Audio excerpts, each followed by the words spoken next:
warahmatullahi wabarakatuh. Perkenalkan, nama saya Nurul Fatia Azika dengan NIM 24042134. Di sini saya akan mempresentasikan mata kuliah ekonomi publik tentang investasi dan kesejahteraan masyarakat. Investasi adalah penanaman modal berupa pengeluaran atau pembelanjaan untuk membeli barang, bangunan, peralatan, inventaris yang bertujuan menambah kemampuan produksi barang dan jasa yang pada akhirnya meningkatkan output yang tersedia bagi masyarakat. Investasi publik adalah penempatan dana atau barang dalam jangka panjang untuk memperoleh manfaat ekonomi, sosial, dan lainnya, seperti bunga, dividen, royalti, atau meningkatkan pelayanan publik. Di sini saya akan menjelaskan bentuk investasi. Yang pertama itu ada saham, kepemilikan perusahaan yang memberikan dividen baik saham biasa maupun preferen. Dan selanjutnya ada surat utang atau obligasi. Pembayaran pokok utang dan bunga atau kupon bisa berupa obligasi dengan jaminan dan obligasi tanpa jaminan. Selanjutnya investasi langsung. Investasi langsung ini berupa aset nyata seperti tanah, jalan, jembatan, dan bandara. Selanjutnya investasi tidak langsung, seperti investasi pada sumber daya manusia. Dan jangka waktu investasi itu ada berbagai macam. Yang pertama, jangka pendek sekitar 3-12 bulan. Contohnya saham, deposit, SPN, ORI dan SBI. Yang jangka panjang itu tuh bisa lebih dari 12 bulan. Dan yang selanjutnya non permanen, ini bisa diperjualbelikan, misalnya obligasi proyek pembangunan.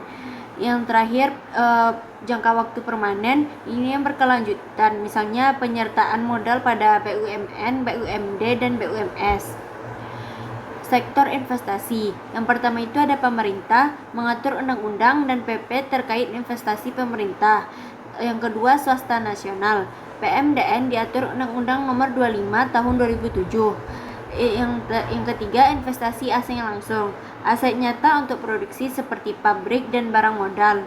Yang ketiga portofolio investasi, yang ini hanya aset finansial seperti obligasi dan saham. Selanjutnya saya akan menjelaskan tentang risiko investasi.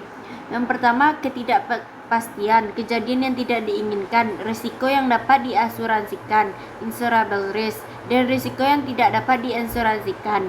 Yang kedua, risiko investasi swasta itu tergantung untung, balik modal, dan rugi.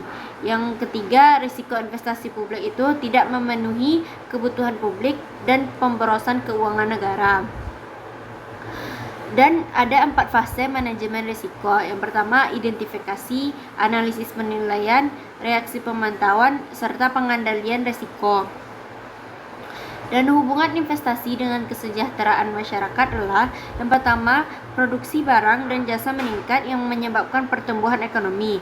Yang kedua, lapangan kerja baru tercipta sehingga tingkat pengangguran menurun. Yang ketiga, pendapatan masyarakat naik sehingga daya beli dan konsumsi juga meningkat. Yang keempat, perputaran ekonomi menjadi positif, berdampak pada peningkatan kesejahteraan yang menyeluruh dan berkelanjutan. Dan contoh investasi publik itu yang pertama, pembangunan jalan tol dan jalan penghubung antar daerah. Yang kedua, pengembangan fasilitas kesehatan seperti rumah sakit dan pusat kesehatan masyarakat. Yang ketiga, pendidikan dan pelatihan untuk meningkatkan sumber daya manusia. Yang terakhir, investasi di bidang lingkungan hidup untuk memastikan keberlanjutan ekosistem.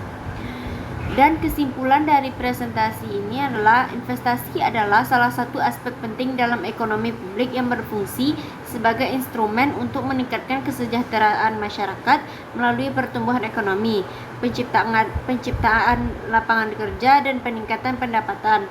Pemerintah berperan strategis dalam mengelola dan mengarahkan investasi agar memberikan manfaat maksimal bagi masyarakat luas, terutama dalam hal pemerataan pembangunan dan pengentasan kemiskinan.